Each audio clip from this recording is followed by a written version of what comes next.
Fil-qorti, Noel Borchheadley ta' 67 sena l-Gżira diġà ammetta li rċieva flus mill-Aħwa Montebello biex jifrankalhom ħlasijiet li kellhom jagħmlu fuq beħ ta' proprjetà mhux dikjarata.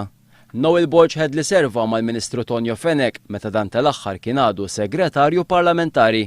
Wara li ammetta li fl-2008 rċieva flus minn JPM Brothers huwa kien ingħata l-libertà bil-kundizzjoni li ma jagħmilx reati oħra fi żmien 3 snin.